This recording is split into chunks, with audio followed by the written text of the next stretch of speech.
Yeah, so welcome everyone.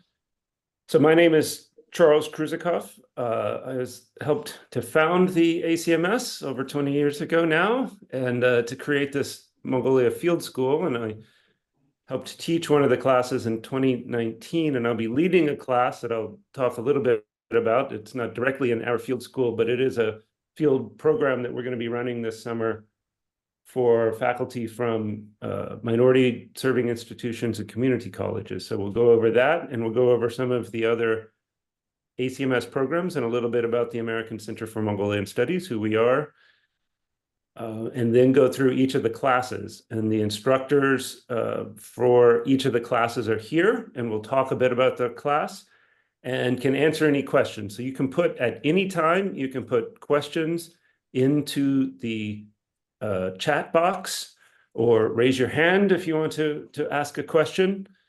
Otherwise, we're going to just move through some of the slides and information. As I say, first, I will give some background information about the American Center for Mongolian Studies. So the ACMS has been around. It's founded in 2002, but we opened our Ulaanbaatar office in 2004. So we will be having our 20th anniversary next year in Ulaanbaatar, and we have a full-time staff, about 5 people in Ulaanbaatar, including Isaac Hart.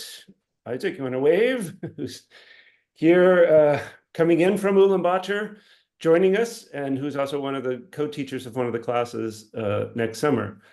And what is the American Center for Mongolian Studies? Well, the ACMS is a consortium of international universities, American universities, and universities in Mongolia and other countries who support and promote Mongolian studies. And by Mongolian studies, we mean studies of any field and subject related to Mongolia. So we support all aspects of academic studies in Mongolia and outside Mongolia, people who are interested in doing research and work with Mongolia. So we're sort of we always think of ourselves as kind of a bridge between international academics who want to work in Mongolia. So we have a staff, and we have a lot of logistical supports, and we give out fellowships and do different summer programs and things. Plus we have a Mongolian language program, and a number of different speaker series. We have our newsletter, different things. So if you're not already a member or on our mailing list, please contact us and make sure you get on the list. And then for Mongolian scholars, they can participate in our different activities, and we've sent a number of people at different times for training efforts. We work on scholarly writing and publishing and connecting people back to international academics and international academic institutions. So kind of a wide range of programs that we've been running for 20 years. As we say, we're the American Center because we get some of our funding from the US government, international studies programs through the State Department and through the Department of Education, and also private funding from our member institutions, from private foundations like the Henry Luce Foundation that's supporting our field school. So quite a range of activities. If you're not already joined, please do. I just wanted to highlight some of our other programs that we have next summer before we get into the field school.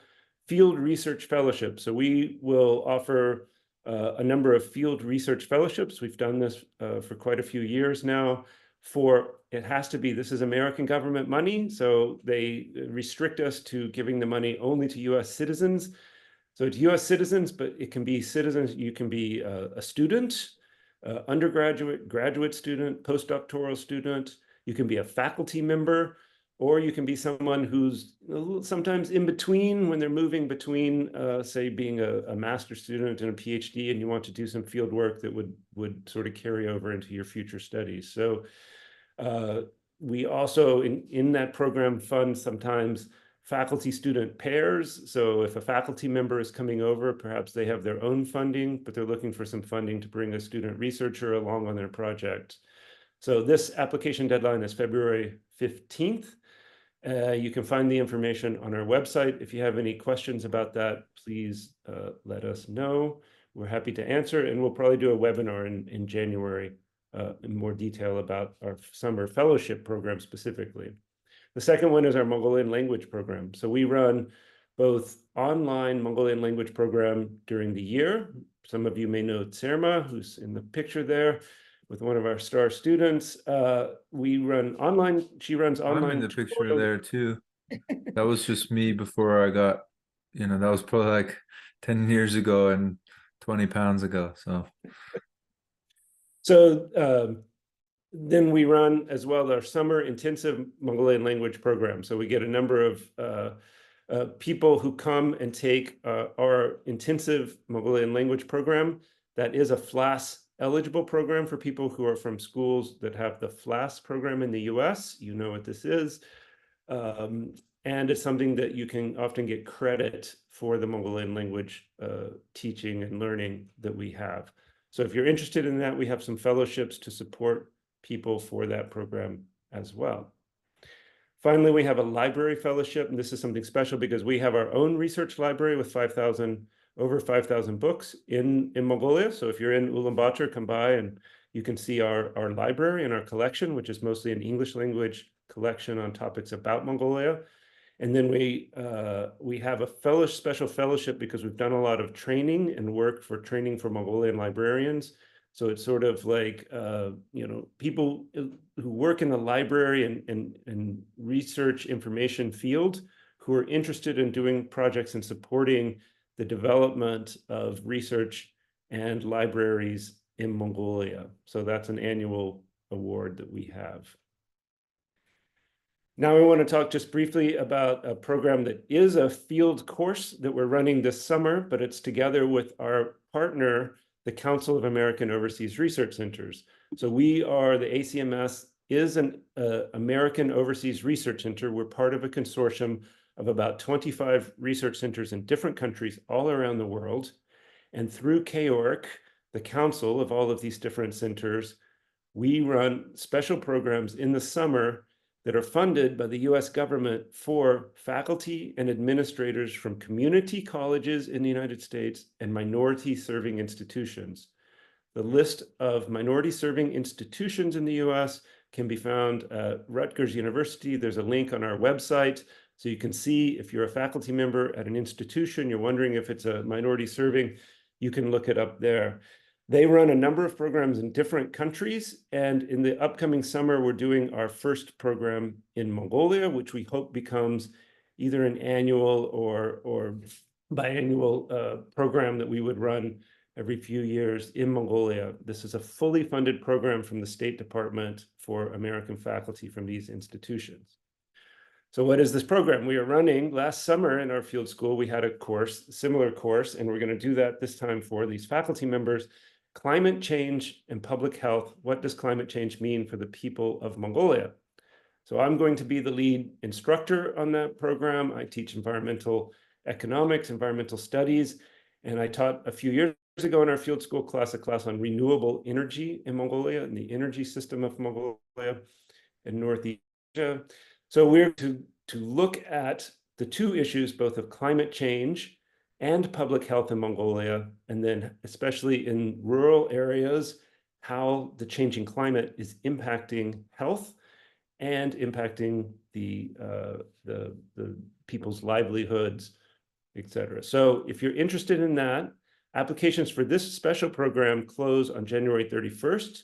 The applications go through the Council of American Overseas Research Centers, and then a group of about 15 faculty will be selected. So if you qualify for this, you can go ahead and apply for this program if you're a faculty member at one of these institutions. You can also apply for our other field school program in case you're not selected for this program. It will be a competitive application process, and people will be selected to have a diverse representation from across different community colleges and institutions and fields of study from across the United States.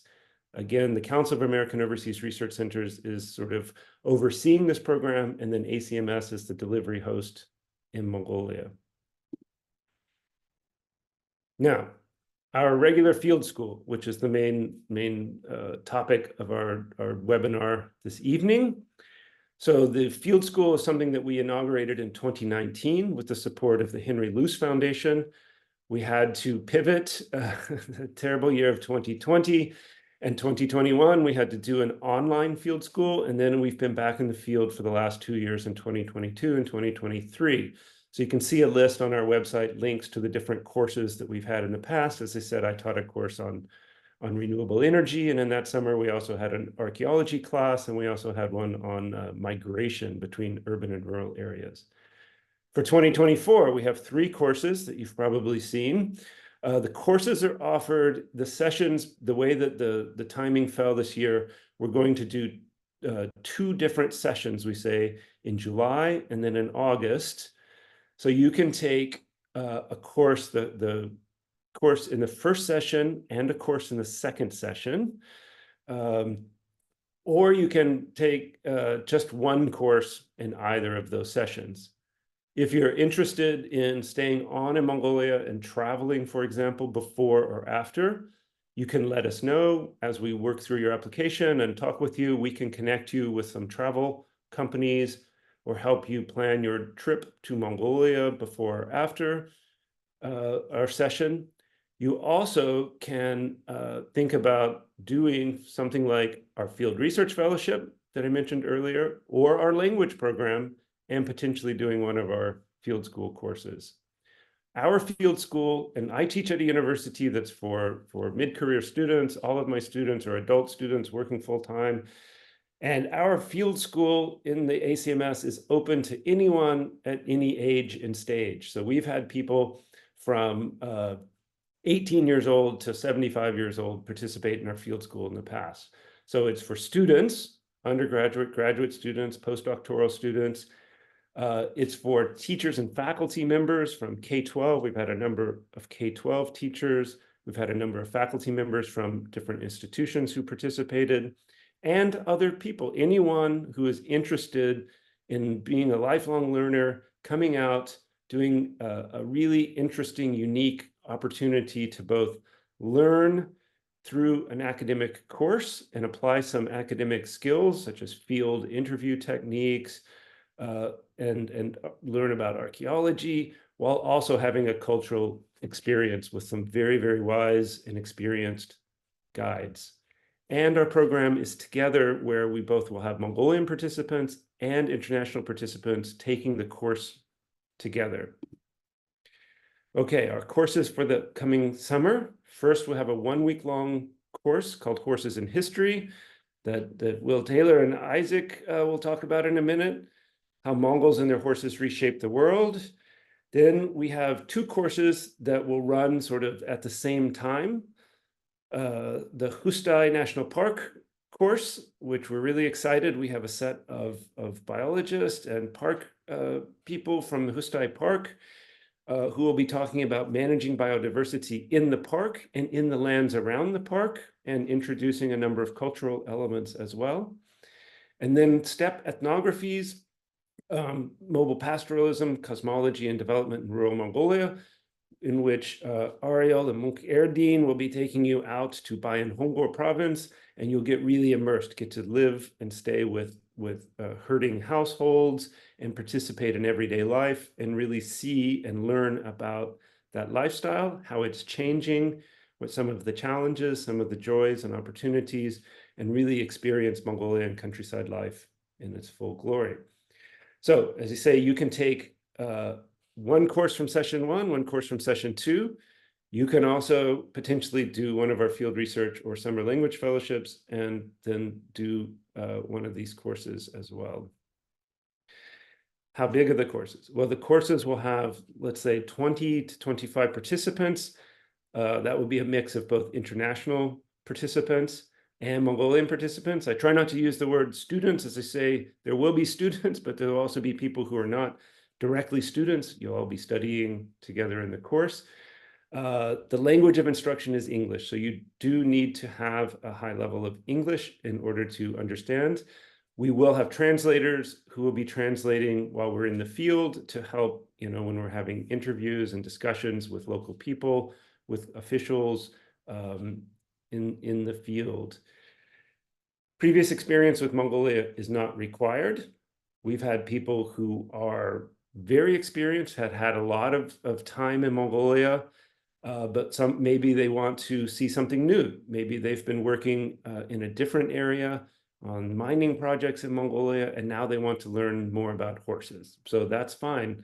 Or people that have never been to Mongolia before. There is no prior experience or knowledge required for these classes. The way that the classes run, you'll see the tuition, I'll show you in a second, but the tuition covers basically all of your costs from the first day of the course until the end of the course. So that, you know, your housing, all of your meals and different expenses, almost all of your meals and different expenses during the course, the transportation, the translation, the teaching, all of that is covered through the program. You will need to get yourself to Ulaanbaatar before the course start date, and then get home afterwards. So the travel to and from Mongolia is your own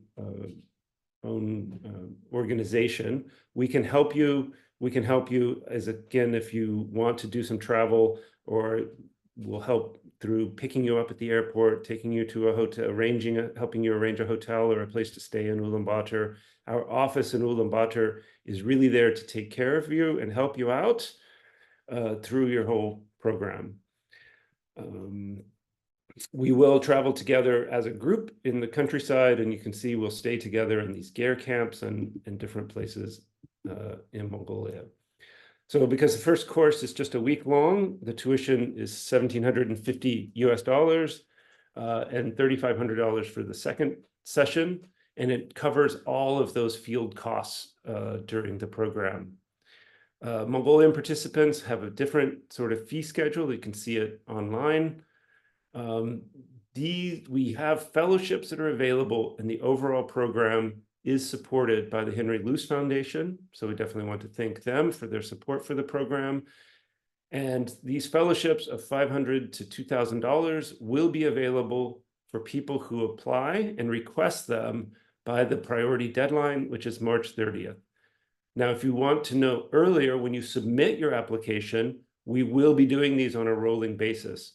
So we will both let you know about your application, and then in a couple of different batches prior to the March 30th deadline, we will be letting people know about fellowship, preliminary fellowship awards for the program. So there is a special information in the application, which is online, if you're interested in one of the fellowships. Our final application deadline is May 30th, so that we can get a final count and make all of our final arrangements for the field camps and other things that we need. We can help you if you need letters or support in terms of applying for funding from other sources. I know that people, teachers and students have been able to find some other fellowships and sources to support them in their program as well. And we're happy to help however you need to in terms of providing you materials, support letters, syllabi for the courses, etc., as necessary. Just let us know. Applications online, we've tried to keep it down so that it's fairly basic, but a statement of interest, your experience in remote areas. So all of these are field classes. You will be going out into rural Mongolia. And so we just want to make sure that you're comfortable and aware of travel in remote places, which in Mongolia is an adventure, can be a lot of fun. I've traveled in a lot of different places. It's not necessarily dangerous. It's just your Jeep can break down, different things can happen, maybe a little bit delayed in getting different places. You just have to roll with it and be ready for that. We ask for some personal details, your CV and just general information.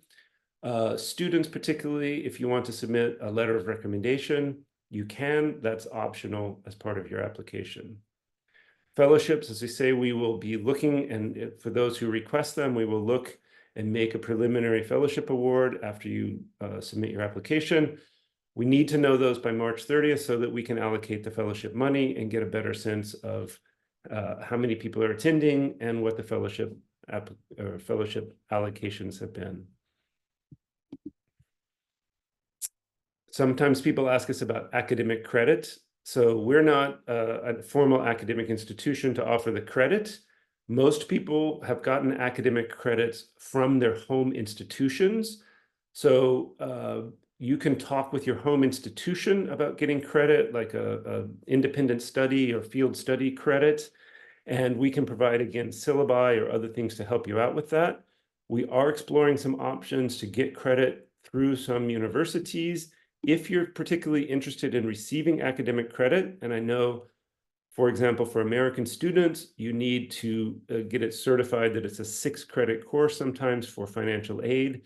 We can talk and work with you with that. So please let us know if that's a special concern. Safety and health and travel to Mongolia. So now this has become sort of less evident in terms of, so the COVID restrictions have all been removed. Mongolia has a very high vaccination rate, and in general, it has been under control. We'll be out in open spaces most of the time. We don't anticipate any COVID disruptions. Mongolia has definitely been promoting tourism and welcoming people. China has reopened in the last few years. That's been a problem. The flights from China were disrupted for a while. Now the flights from China are starting to develop back. So we're hoping that will be normal and normalizing over the next summer. If something should come up, don't worry, deposits are refundable. We refunded everyone's deposit when we had to cancel the program before. And in general, if you put a deposit down for a class and then realize a month or two later that you can't participate, provided you're within the different windows of time for return of the deposits, we have provisions for that. It's on the website and on the information details. Getting to Mongolia, there are various ways. Most people are coming in, if you're from the western part of, say, North America, people are coming mostly through Seoul. There are some flights from Japan as well. If you're coming more from the east or from Europe, you can come directly from Europe or through Istanbul. Turkish Airways has really ramped up their program. Flights to Beijing are starting to pick up a bit, are still somewhat restricted. This is a tip that some people gave us last summer. If you just typed in, oh, I need to go from Chicago to Ulaanbaatar, they were like, wow, that's really expensive. But if they looked Chicago to Seoul round trip and then Seoul to Ulaanbaatar round trip, they could get a flight that was $1,000 or $1,500 less.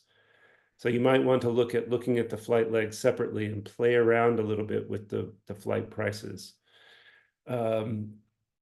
We have a safety, health, risk management program. I just completed a wilderness first aid course, and we will have things in place. And if you have any specific concerns or questions, please let us know.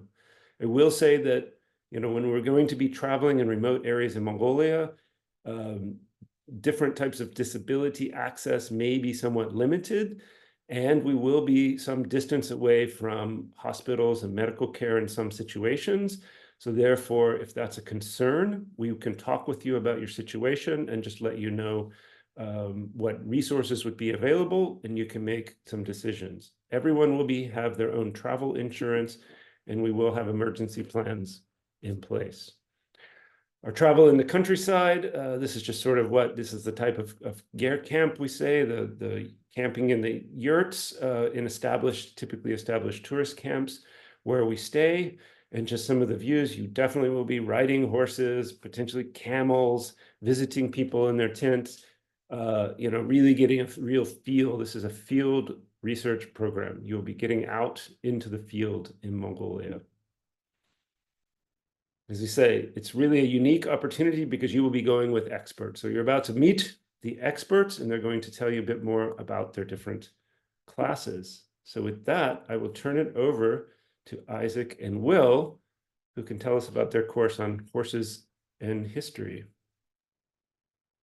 All right, thank you so much, Charles, and thank you again to everybody for being here. I was just looking through the list of attendees, and as Dr. Hart said, it's pretty amazing, folks from all over the world, and even see some Mongolian folks here. So Indir Sindich Bayertla, and I'm Will.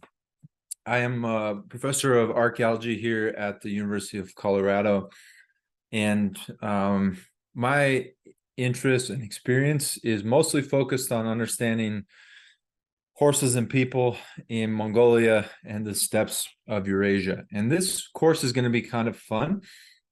You'll see that it's not just myself, but actually our newly crowned resident director of the American Center for Mongolian Studies, Dr. Hart.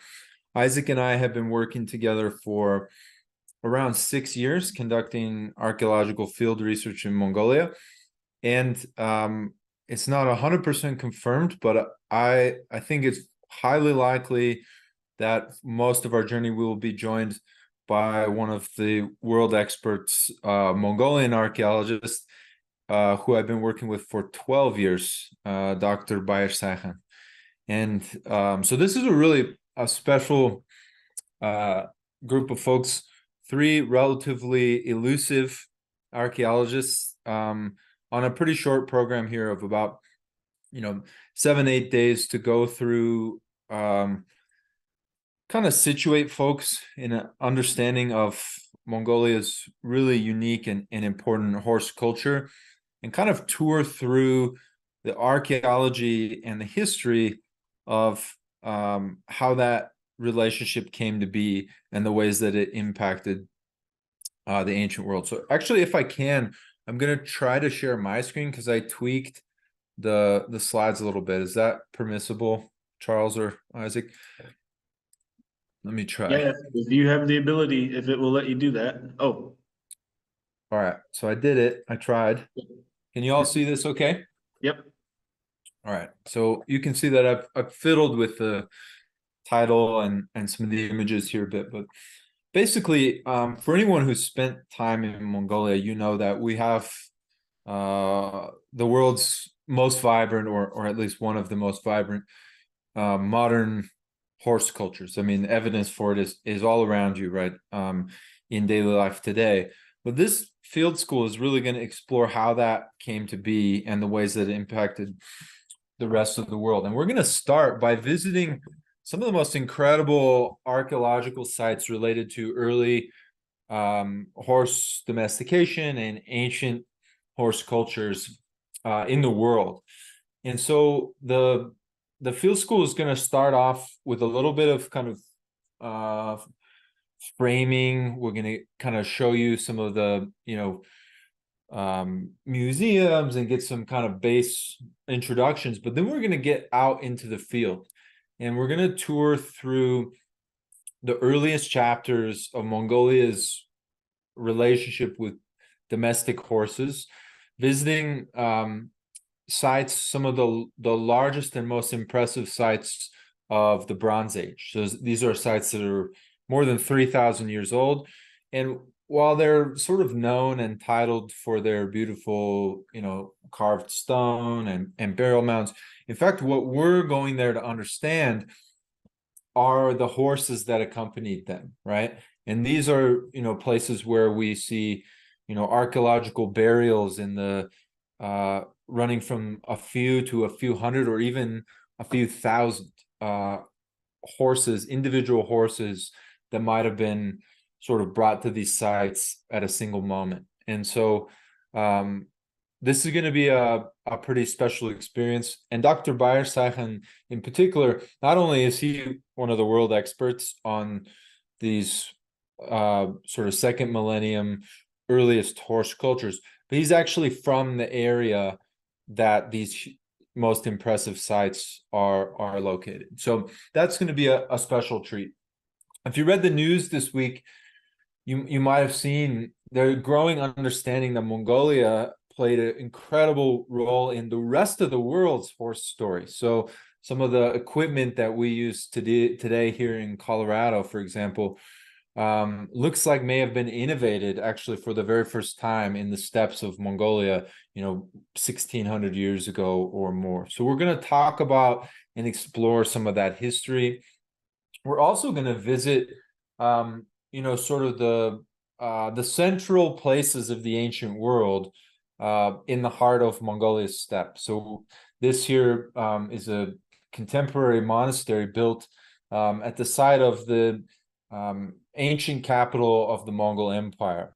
And so we're going to visit this capital city of Hart, and we're going to explore kind of on the ground what the greatness of the Mongol Empire and the reach in which its sort of global connectivity sort of brought to the steppes. In the process, though, we're also going to learn about aspects of that human-horse relationship that don't always get in the splashy headlines, right? Things like the postal relay service, or the role of horses in transport, in military situations, and as a livestock animal, right?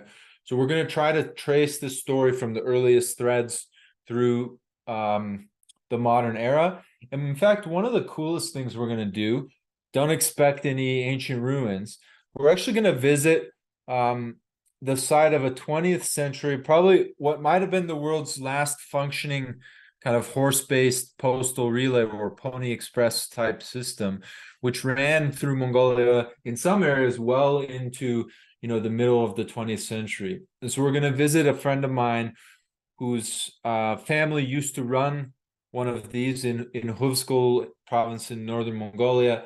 And we're going to kind of conclude the project by really talking about those ways that horse technology quite recently ran through every aspect of the daily life, and the ways that the last sort of 100 years or so have changed and continue to shift in contemporary Mongolia. So this is not going to be a bunch of, we are nerds, but we're not going to be standing up at the front of the classroom with pen and paper asking you to memorize. Instead, we're going to really try to get you time out in the field with some of the most ancient and important archaeological sites in Mongolia, and really in all of Eurasia related to horses.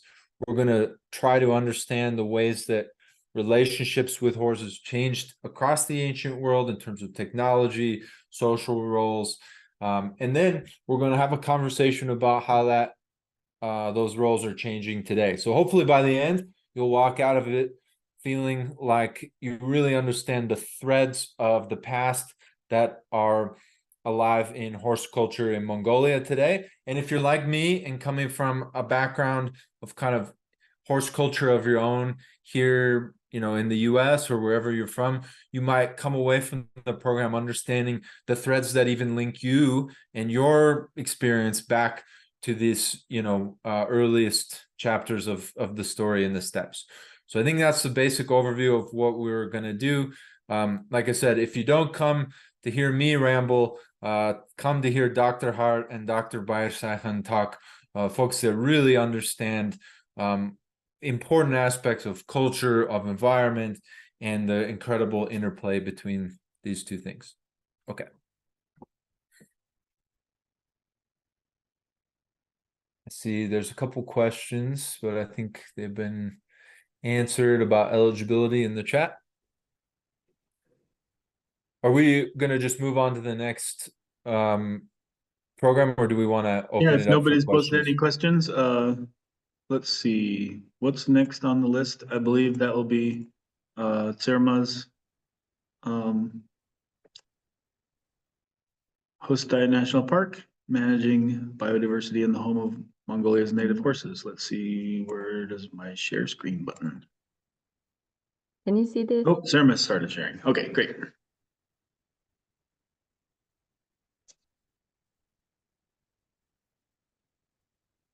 Hello, everyone. My name is Tsermaa Nyamdavaa.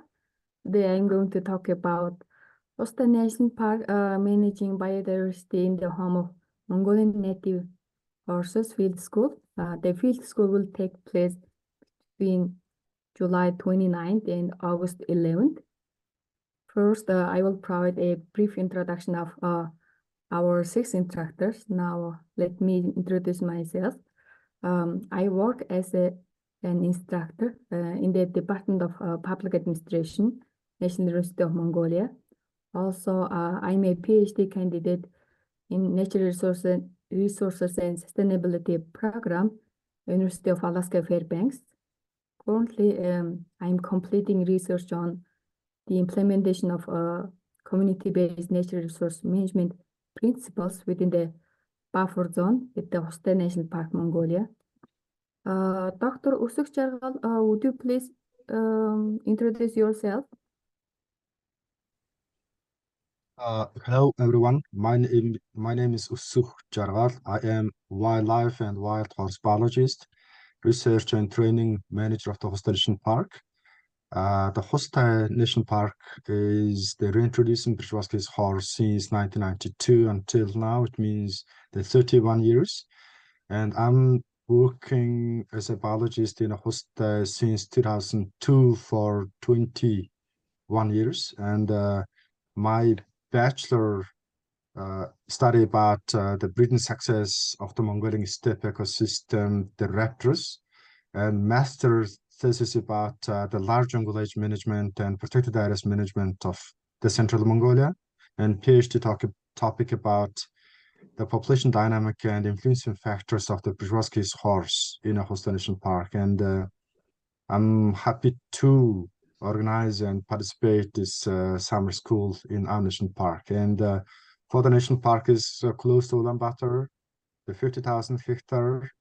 The protecting the nature is a 30 years experience, and all of the method and methodology to count and estimate the wildlife population and the our analyze everything goes very well in our national park. Okay, thank you, Dr. Usukhjargal. Mr. Byambadorj, would you introduce yourself as well? Okay. Yeah. Good morning, good evening, everyone. Thank you for giving me the opportunity to introduce myself briefly. My name is Byambadorj. You can call me Byamba shortly. I work at the Hustai National Park from 2005 to 2015, almost 10 years, as a social economist and training and buffer zone manager. In that time, we implemented the Netherlands government-funded projects with the 3 phases, which called the Hustai National Park, its buffer zone sustainable development. During this period of work, we have managed a sustainable livelihood development in the buffer zone of Hustai National Park. And I would like to just mention that some activities that have been successfully implemented, for example, in the frame of income generation activities, buffer zone soft loan, for example, for the residents who live in the buffer zone area. Also, community-based tourism development, including the handicrafts, also greenhouse gardening, green fodder growing, meat, milk, cashmere, and wool, value chain development. In frame of social institutions, for example, kindergarten, school, hospitals, and local administration, and so on, for strengthening for the collaboration with the Hustai National Park administration.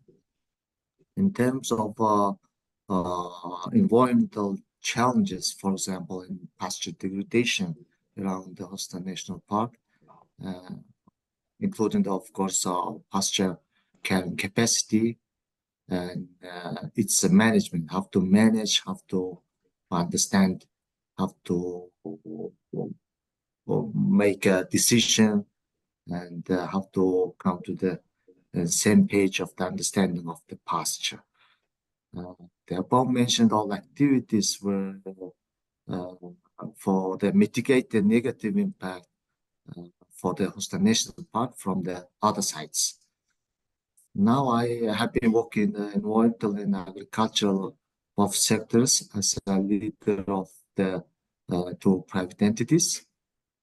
and I'm happy to be part of this training program instructor. And thank you for your time, and also happy to share my knowledge to the second session field school participants. Thank you. Thank you, Mr. Byambadorj. Now I will introduce rest of the instructors. Next instructor is Mr. Oğunbay Gambold. He is working as a wildlife biologist and protection manager at Hustai National Park since 2012. And next instructor is Dr. Tsermaa.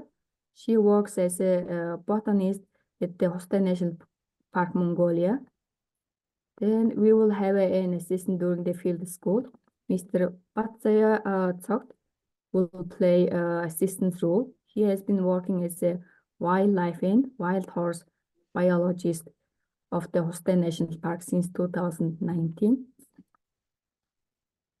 Before delving into key aspects of our field school, I will provide a basic understanding of Hustai National Park. The Hustai National Park is one of the national parks in Mongolia. The park was established to implement the reintroduction of Przewalski horses in Hustai Mountain in 1992. The Przewalski horse is a rare and endangered species of horse. Also, the Przewalski horse is considered to be the last surviving species of wild horse in the world. Currently, world's largest number of Przewalski horse exist in Hustai National Park. The total population of Przewalski horse in Hustai National Park reached over 400 this year. Also, the park supports other important wildlife, including red deer, Mongolian gazelle, Argali sheep, marmots, and gray wolves. The field school focuses on three key aspects. Firstly, the participants will explore biodiversity conservation at Hustai National Park. Especially, the participants will spend valuable time in Hustai National Park by learning its important biodiversity and conservation initiatives. Also, the course will offer a great opportunity to obtain a comprehensive understanding of park's unique attributes, including its management strategies and innovative wildlife conservation methodologies. Through hands-on fieldwork, the participants will engage in observation and study of Przewalski horses, along with other awe-inspiring species such as Mongolian elk, gazelles, Argali sheep, marmots, and gray wolves. Also, participants will get involved in crucial activities like vegetation biomass assessments, refining their skill in ecological research techniques to effectively collect and analyze crucial data supporting conservation endeavors.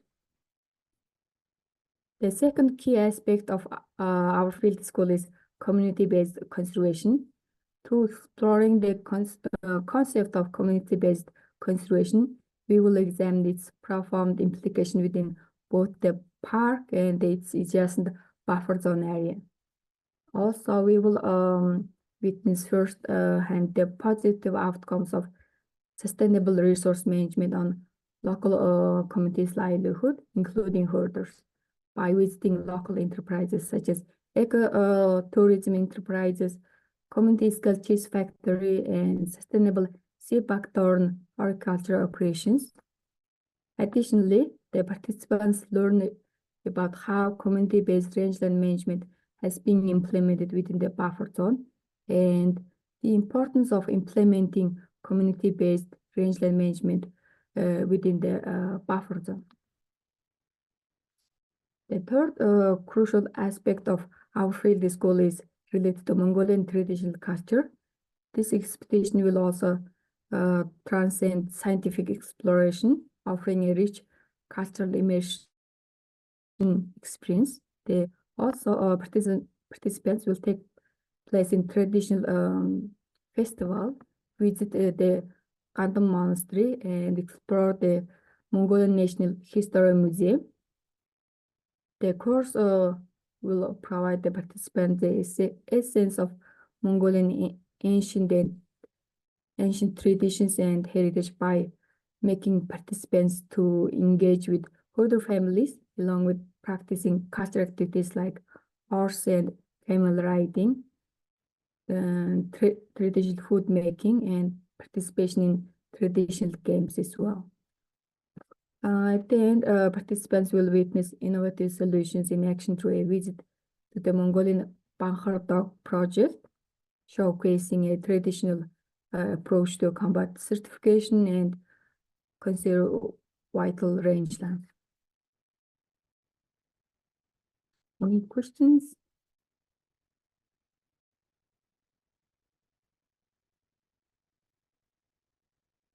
Should I stop sharing?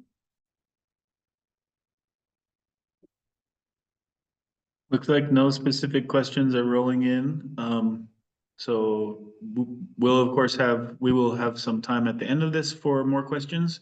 So I'm just gonna move right on to the next presentation. And that will be Ariell. Whoop, where am I? Yes, Oh, I'll there just you take go. up. Yeah, Okay. sorry. It's yeah, myself, Ariell, and Munkh. It's almost 2 a.m. here in the UK. So we're a little bit less awake perhaps than others. So apologies for that. The other field schools looked amazing. I feel like we should just cancel ours and we can all go to look at the Hustai National Park and the ancient horses with you guys. But anyway, yeah, it's exciting to see all the great stuff happening. So our field school is called Steppe Ethnographies, Mobile Pastoralism, Cosmology, and Development in Rural Mongolia. And I'm here today with Munkh-Erdene, Gantulga, or Munkh, and I'll let him introduce himself in a second. I am a departmental lecturer in human geography at the University of Oxford, and I specialize in mobile pastoralism. I'm also the chair of the Commission on Nomadic Peoples, which is an international academic commission focusing on the anthropology of nomadic peoples. And I specialize also in rural governance, land use dynamics, and social change in Mongolia. I became a member of ACMS in 2005, so I've been coming to Mongolia for almost 20 years now. And all of you will have the excitement of going to our long-standing field site in Byambadorj, which we'll talk about in a second. So, Munkh, I'll hand over to you to introduce yourself. Okay, good morning, guys. This is Munkh-Erdene. So currently I'm doing PhD in human geography at Oxford. So before that, I was a lecturer for several Mongolian universities, more specifically like in anthropology, social sciences, ethnography, and those kind of things, right? So, and more than 10 years, I've been doing field works, field trips in Mongolia, and several provinces, mostly about pastoralism, development, and some kind of the modern social issues like capitalism, right? So shortly, it's me. Thank you very much. Thanks, Munkh. Munkh has also started the Mongolian Anthropological Association and is really involved in building the institution of anthropology in Mongolia, which is very exciting. And that's a picture of us last summer collecting wool with the local Bog governor in our field site. So the key objectives of this course are for students to understand what ethnographic research is and why we do it, and hopefully enable you to do your own ethnographic research in the future. So through hands-on experience, enabling you to implement ethnographic research projects, or at least if you're reading about them, understand what they entail. And secondly, the meat of the course will be focusing on mobile pastoralism in Mongolia. There's a lot of misconceptions about it. People read one article and they assume a lot about how mobile pastoralism operates. So we're hoping to maybe dispel some of those myths and get a bit more deeper into the specific forms of social and economic organization involved with pastoralism today, livestock-human relationships, pastoral mobilities, and we'll look at some of those pastoral mobilities. Some of you will be mobile with pastoralists in this field school, and then thinking about the relationships with the environment and Mongolian cosmologies. And also through this, we want you to be able to also develop some critical perspective on development discourse. So rather than just taking things at face value, be able to really analyze some of the discourses around development in Mongolia and to be able to form your own opinions based on what you learn during the course. And finally, the last day of the course will be an exhibition or a series of presentations. You can decide what you want to present or create for that final day. And that will also allow you to synthesize your learnings and communicate findings to the public. So we want you to really be able to practice some of these academic skills that we use in our daily work. So we're going to be going to Byambadorj, Mongolia, which is about 700 kilometers, I think, from Ulaanbaatar. Mukho, correct me if I'm wrong. We're going to be taking the public bus to Byambadorj from Ulaanbaatar, just as Mukho and I do every year. We want to give you a realistic picture of what doing field work as an anthropologist is like. So we don't use private vehicles.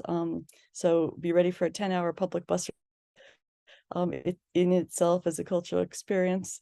And we'll be staying in the provincial center of Byambadorj, as well as our long-term field site of Oldzit, which is just next to the provincial center.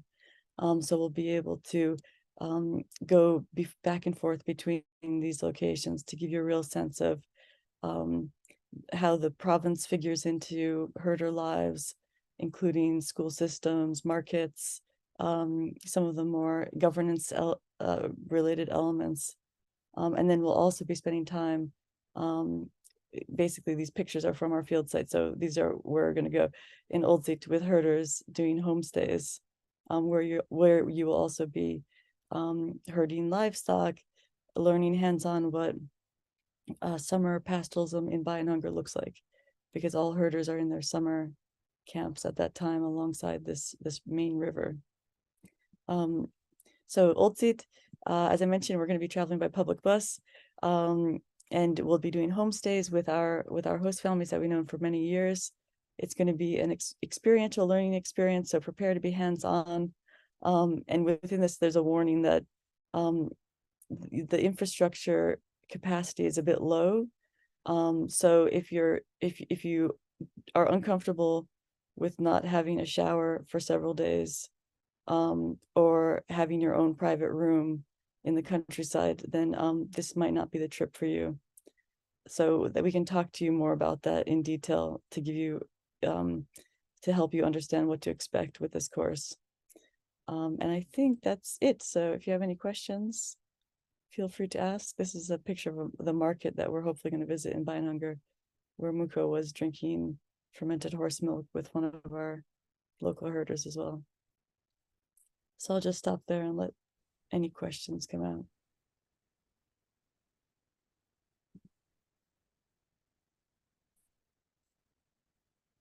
At this point, if anybody has any questions about any of the programs, oh, there's a question for cosmology. Okay, great, Megan. So you're asking about questions about cosmology in the course. Yes, we'll be visiting. We'll be talking about how Mongolians it's common to most Mongolians, but especially in the countryside, their cosmological beliefs, including their engagement with land spirits, Buddhism. We'll be visiting mountain ovos and thinking about some of the ceremonies they do, mountain worship ceremonies and these sorts of things at different times of year. And we'll be we're planning to talk to some local Buddhist monks with regards to this, as well as herders, to get a sense of the daily practices.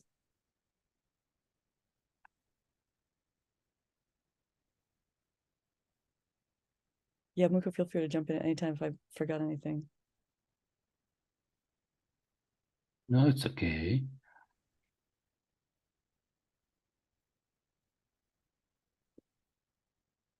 Well, I guess we can just continue moving on here.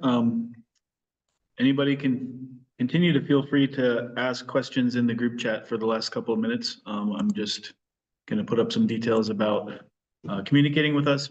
Anything we haven't gone over in this meeting, don't hesitate to email us, mfs@mongoliacenter.org. You can email questions about the admission process, application process, fellowships, logistics getting to and from Mongolia. Again, as Charles mentioned, we're happy to assist lining up travel before and after your field school. We're happy to help you find people to do that. We're happy to help organize logistics for picking people up from the airport, getting them back to the airport after the field schools. And I am just now, there was a question about the application. The link to apply is now on the website on both the main field school page and also the three individual field school pages. But I just also posted the link in the group chat. That is the link to the application form to apply for the field schools. So they're all now live and taking applications. Again, that's on our website as well, mongoliacenter.org. And if you follow us on Facebook, you'll see more updates about more. We're going to have another webinar maybe in a month or so, similar format to this one. So if you think of any other questions you want to ask us in person, feel free to join the second webinar. Let's see. Will, if you're still on this, Amanda Connell just asked a question about the first session. Yeah, so Amanda, to your question, we're gonna run through the entirety of the last 3,500 years, you know, and so in fact, I would say overall there'll probably be more time spent on later periods. I mean, both myself and Dr. Byambadorj really love the Bronze Age, but we're gonna cover we'll cover the whole shebang, as they say. So